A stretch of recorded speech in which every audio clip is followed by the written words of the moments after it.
this man, Cord Jefferson, has been doing a lot of things that we've been interested in for, a good amount of time. I think for the last 5-6 years. A minute.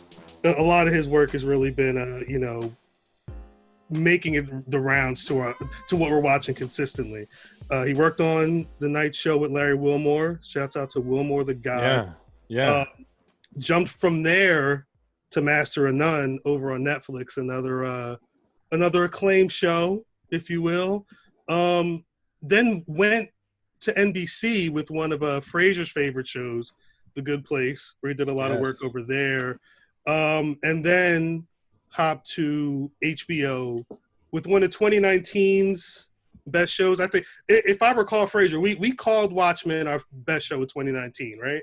Wow.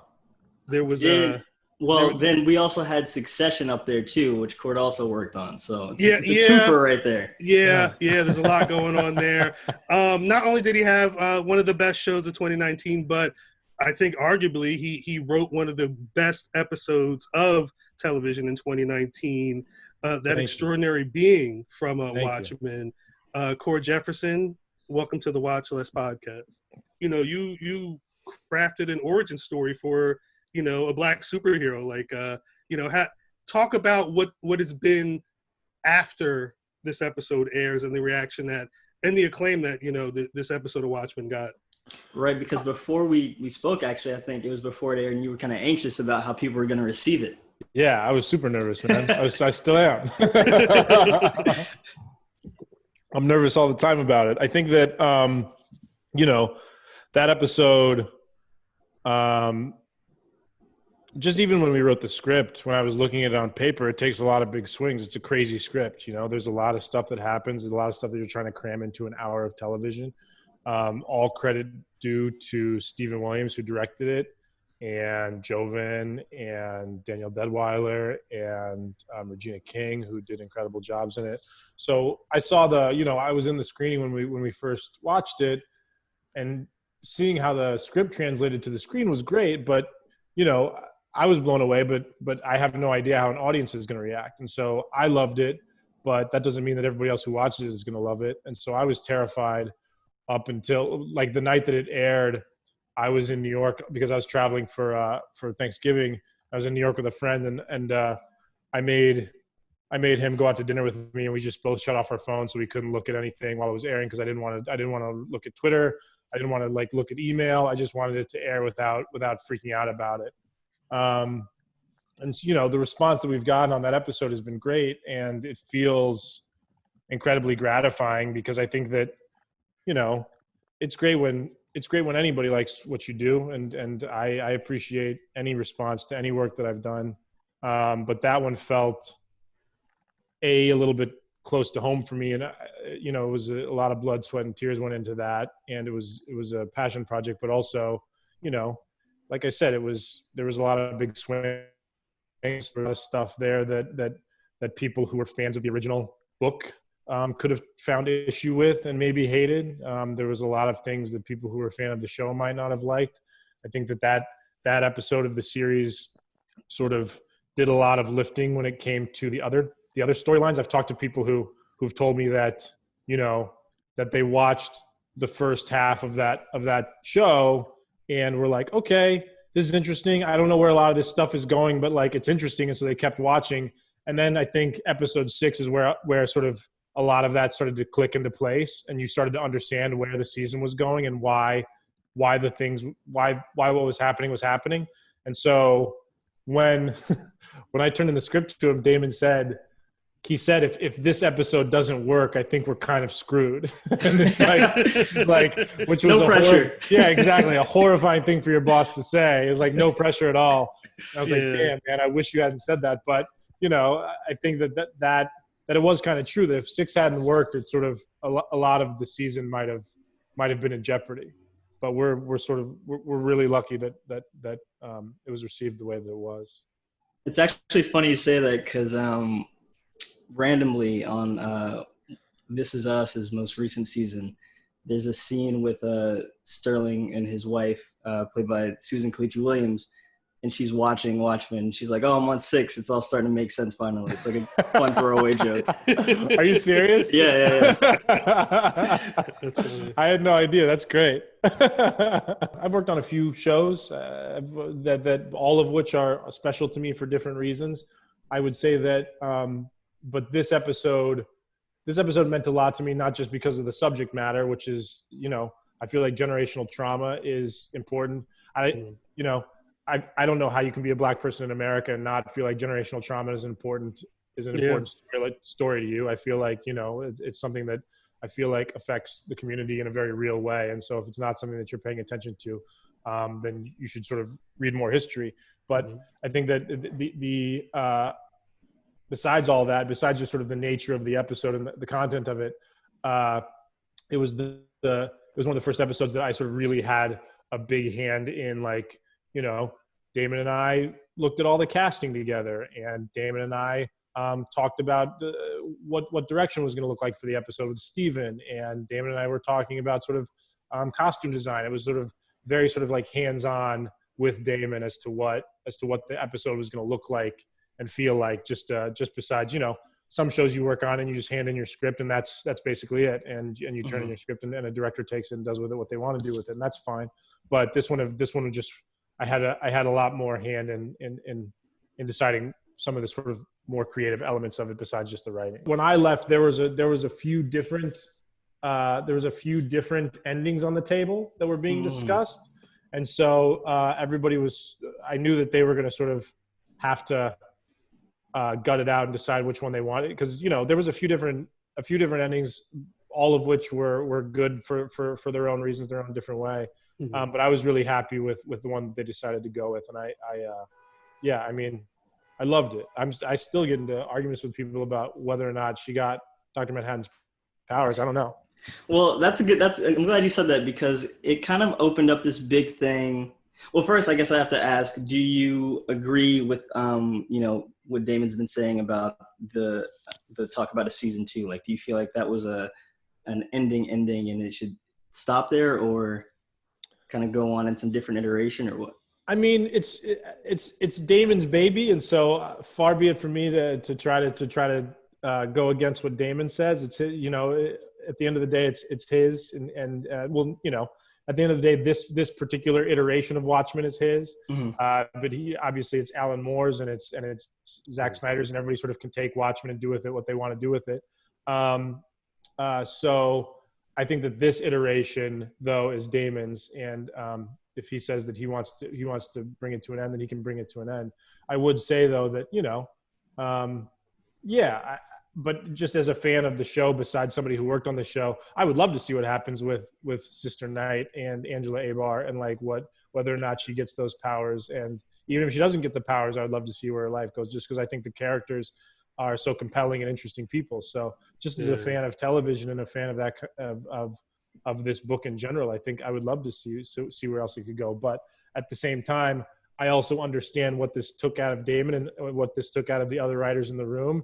So I'm also sort of, I think that I'm not going to name names, but I think that everybody in this room probably could speak to some shows that outstayed their welcome.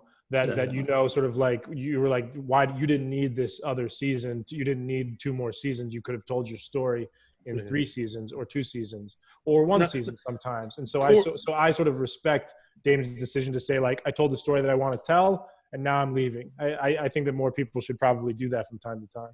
If you want to name names on what shows you think overstayed their welcome, I have Absolutely no problem. not. I have no problem having that conversation at all.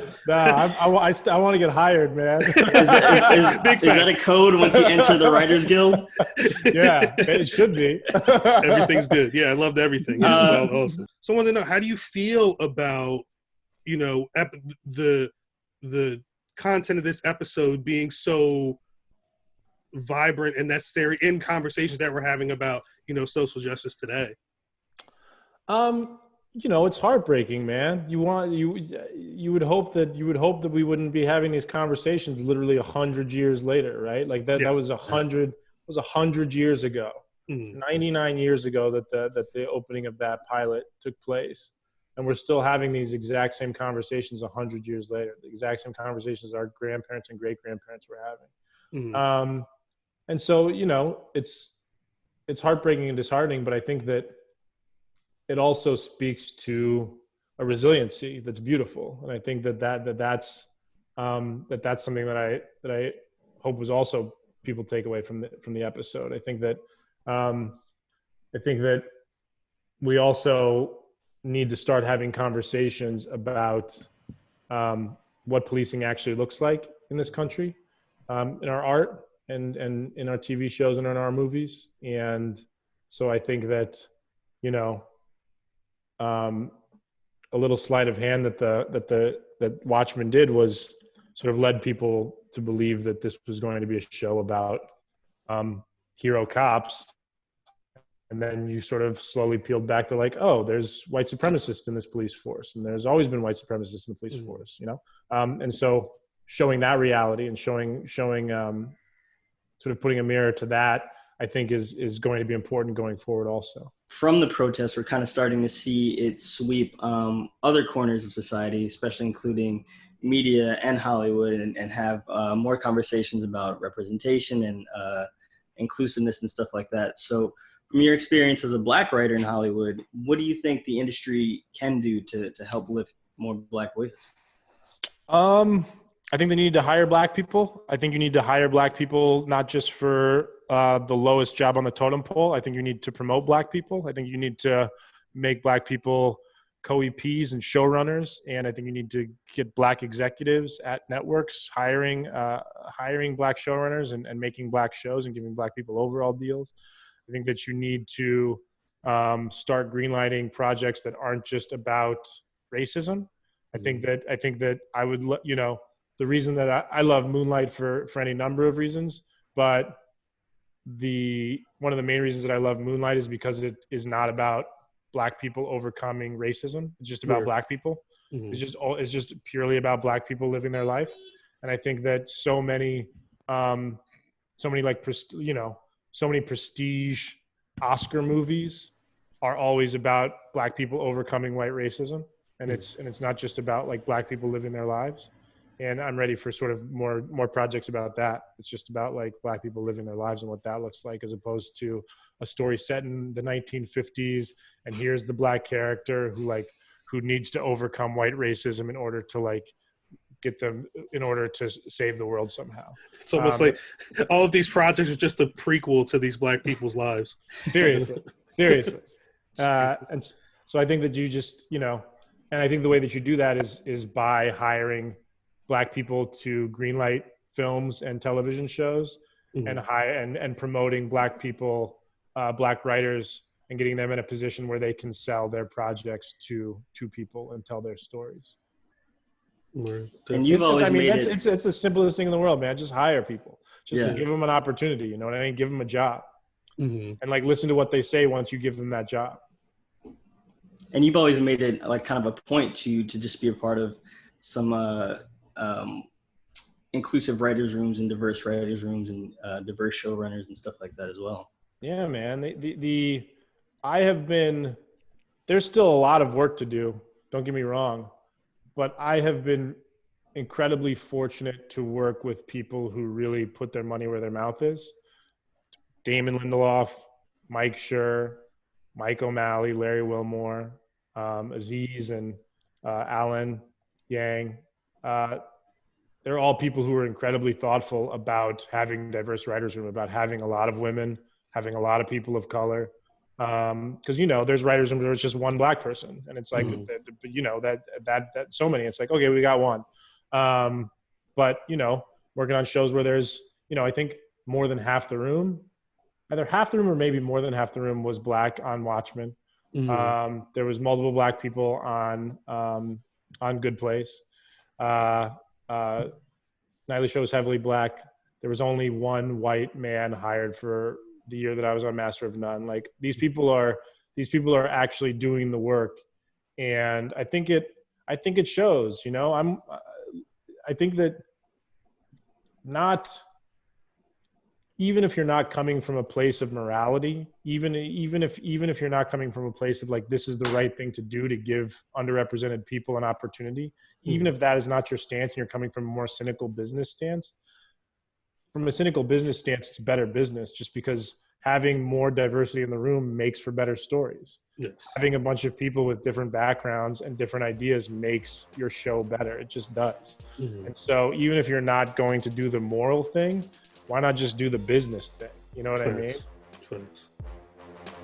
If you enjoyed that conversation with Cord and want to hear the full interview, head on over to the Watch Less podcast. You can check out the Watch Less podcast on Apple Podcasts, Spotify, Google, or wherever you get your podcasts.